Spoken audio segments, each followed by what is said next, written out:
Oh, thank you. Whatever, I'm excited. I'm happy to be in Vancouver. No, it's good, it's good.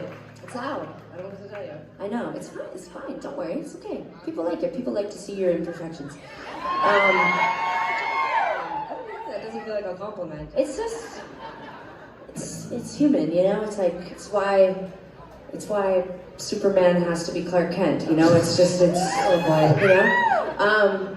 This next song, Tegan introduces every night by saying that it has nothing to do with the title of the song, which personally, I don't know if that's the branding we need as our band, but...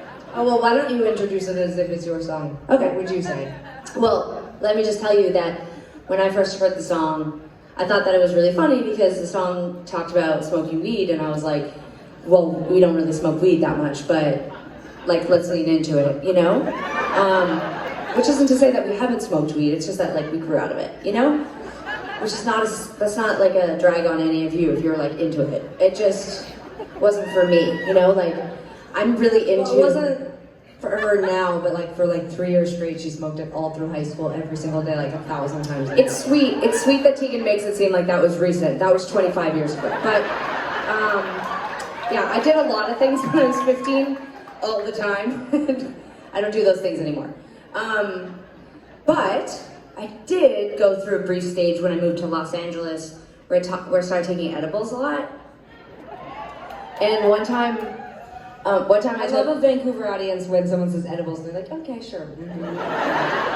Or drink water. I just want to say, I'm on your side. I know Tegan feels really sensitive and she needs you to meet a lot of her emotional needs. I don't care if you clap for me at all.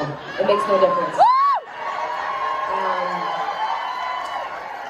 On some level, I wish you would just play harder to get. It's, you know, it might help me feel more connected to you in some ways. Anyways, I started taking edibles, and by which I mean I took it, you know, whatever, a handful of times in a row, and every time was more miserable than next. And it sort of like escalated to the point where I did take edibles one night and thought that I could peel off my skin like a skin suit and like literally just roll the skin off of my skeleton. And I just thought, like, this is not working for me as an adult.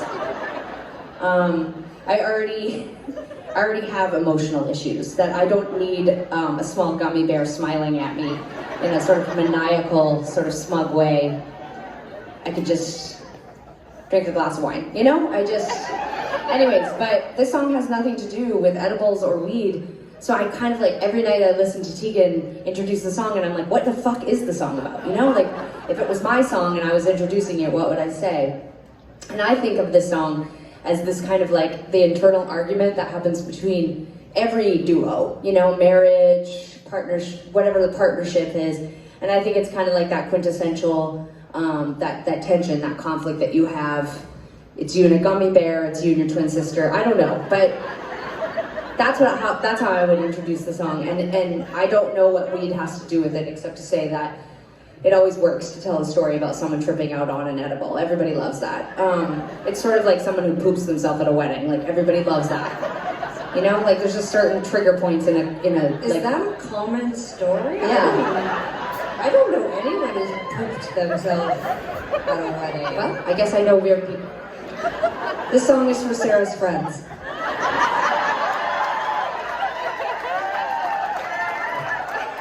Smoking weed alone, I'm in the bus. Wonder if I'll get clean again. I'm running down the street, it's just a dream.